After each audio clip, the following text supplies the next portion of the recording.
Alright, so today I'm going to do something a little different.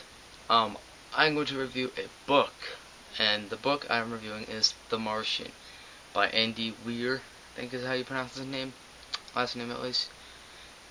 And this is about Mark Watney, who is I think he said the 17th person to step on Mars. But there's been two successful missions to Mars. He's on the third. And then while they're doing some stuff, this debris storm hits, and he gets left behind by his crew, and he has to survive. And it creates for a really good book. Um, Now I'm gonna review this a little differently from a movie, but there's gonna be similar things um, that I talk about movies in this review, if that makes any sense. But Mark Watney is a great character. We'll start out with that. He's very funny. Like, he kind of makes this book dark, kind of like dark comedy, I guess. In a way, I mean, well, not dark comedy, but he makes this movie more comedic than you would think it'd be for the situation that he is in, which is being stuck on Mars. But he also has, well, it starts out with really interesting science, and then the science just keeps going on and on and on. But that's one of my problems later. Yeah, but at first he starts to make me really interested in the science of it all and how is he surviving, and Andy Weir must have known a lot about Mars and space and how to grow things to write this book, because it's very in detailed science about how he is surviving and how NASA's trying to get him back and how he comes in contact with NASA. It gets through all this stuff, and it's fantastic.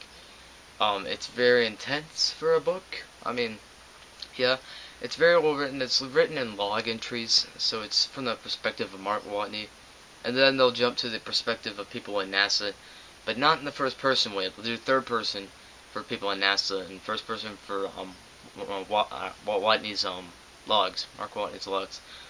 And I thought that was an interesting way of doing it, though it kind of detracted from the experience of the first person view. So, but that wasn't too much of a problem for me. I thought that was clever enough. And I liked how they did it. I'm glad it wasn't just Mark the whole time, because that probably would have gotten a little tiresome, because, I mean, pretty much every day he does the same thing. Though he makes it entertaining, he always does something funny to top it off with. Still, there are times where that got a bit much. Got to be a bit much, which leads me until I have my two problems with it. As I said, the science, there's a little too much. I mean, that's not really too much of a problem, but the science factor of it all was a little, I don't know what the word is. It got very tiresome to read about after a while. I mean, I got it. The same things kind of happen. Kind of gets in the same situations. But that's not too big of a problem for me. And what was the other problem I had with this book? Well, pretty much it, I guess. The science of it all really is the thing that's dragging along, and the book kind of, it's a little long, of a book. It's not too much of a problem again, but the thing with that is that it kind of starts becoming like filler.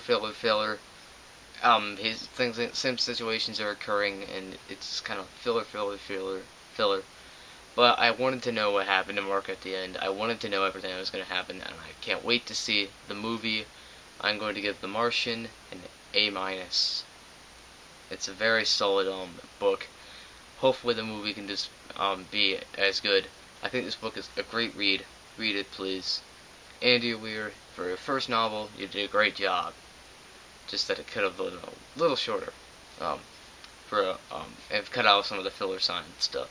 But that is my review of The Martian, the book. My review of the movie will be next month when it comes out.